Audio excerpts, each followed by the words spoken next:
나병이라고 하는 병을 여러분 아시나요? 나병 들어보신 적 있을 겁니다. 예전에는 이제 문둥병이라고도 불렀던 그런 병이 있습니다.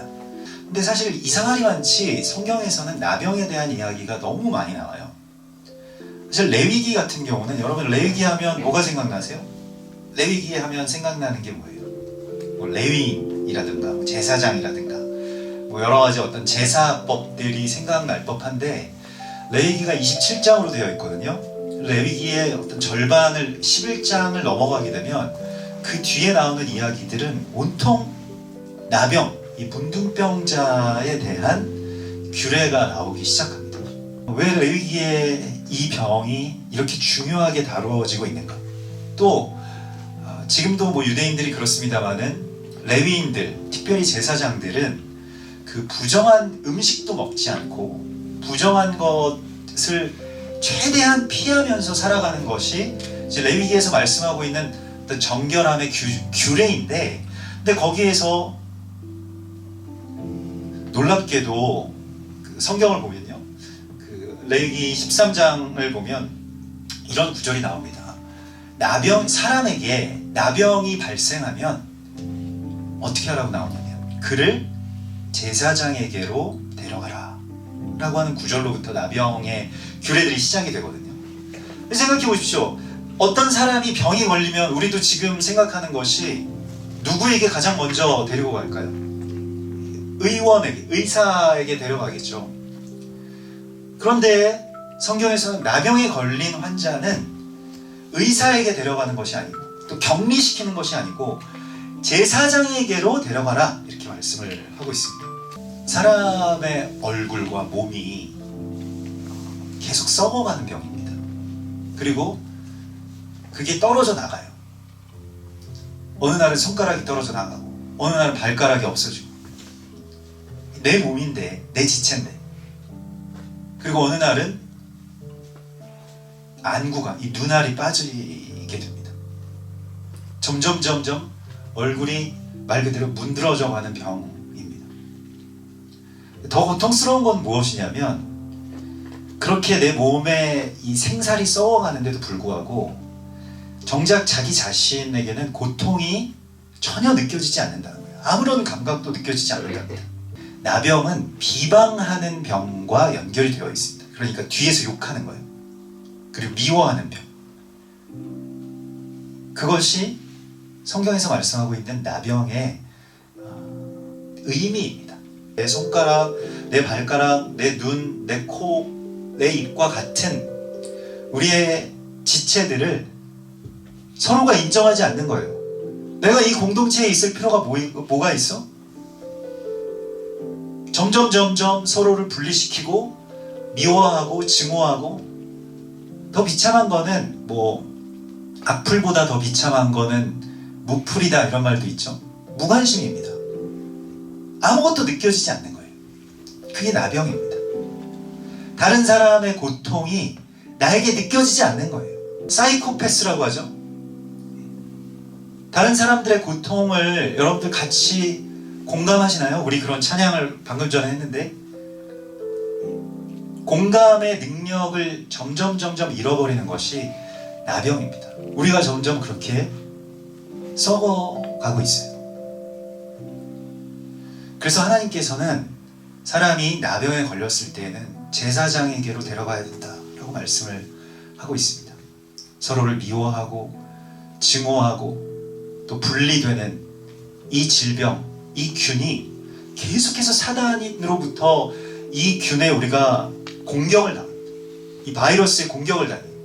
계속 사단은 우리가 서로 물고 미워하고 죽이게끔 하는 그 여러 가지 일들을 하고 있습니다. 여러분 어떠세요? 여러분은 누군가의 아픔에 공감해 보신 적이 있으신가요? 그게 나에게 좀 느껴지시나요? 우리가 점점 사람으로 빚어져 간다라고 하는 것은 우리가 다른 사람들의 이 아픔을 내가 조금이라도 조금씩 더 알아가는 그런 과정이라고 성경은 말씀하고 있습니다. 우리 아빠는 얼마나 힘드실까? 우리 엄마는 마음에 어떤 어려움이 있을까? 라고 하는 것을 내가 조금이라도 알게 되는 것이 사람이 조금씩 자라가고 또 철이 들어가고 또 그러한 과정이라고 성경은 말씀하고 있어요. 코로나 때문에 다시 이제 역주행한 이 소설인데, 그게 그 알베르트 카뮈의 페스트라고 하는 소설이에요. 그 유럽에서 아주 큰 흑사병이라고 하는 전염병이 돌았을 때의 이야기들입니다. 근데 그 소설에 이런 구절이 나옵니다. 모든 사람들은 다 전염병에 걸려 있습니다. 사람들 모두 자신 속에 페스트를 갖고 있습니다. 가장 자연스러운 것은 오히려 바이러스입니다.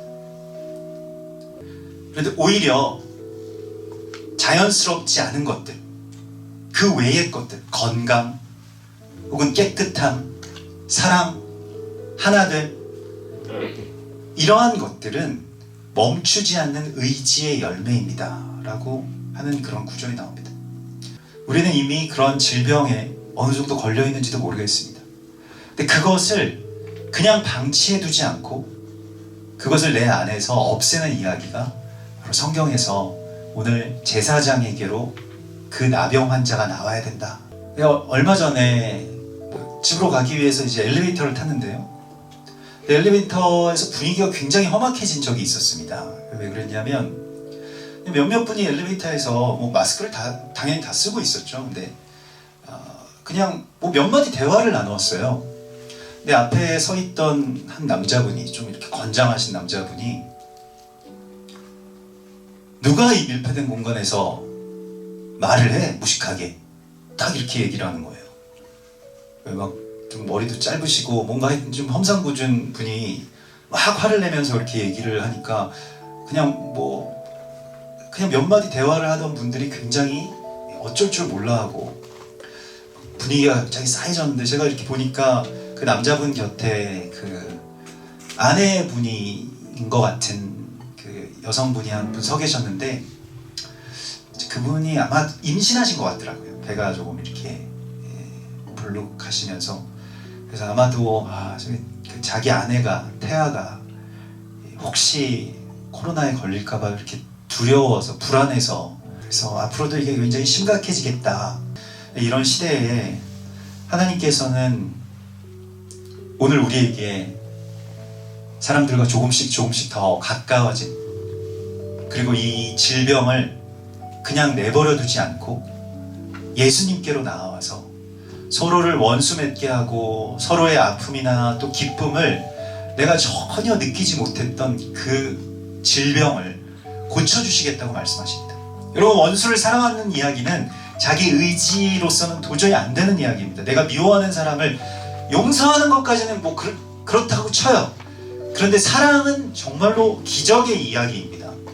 예수님이 그걸 우리 가운데에 해주시기 위해서 여러분들이 미워하는 어떤 사람을, 여러분들이 일평생 증오하기만 했던 그 주술에서 풀려날 수 있도록 예수님께서 십자가를 지시고 또 오늘 우리를 하나 되게 해주신다고 말씀하십니다. 우리 같이 기도하겠습니다. 우리의 가정이, 우리의 교회가, 우리의 나라가 이와 같이 병들어 있습니다. 서로를 사랑해야 될 사람들이 어떠한 이유에서인지 서로를 미워하게 되고 다시 그것이 회복되지 않는 그 절망의 병 가운데서 우리를 건져주실 유일한 소망은 오직 예수 그리스도 한 분뿐이 오신 주님, 우리에게 오셔서 우리의 상처에 손을 대어주시고 우리의 이 아픈 곳 가운데 주님의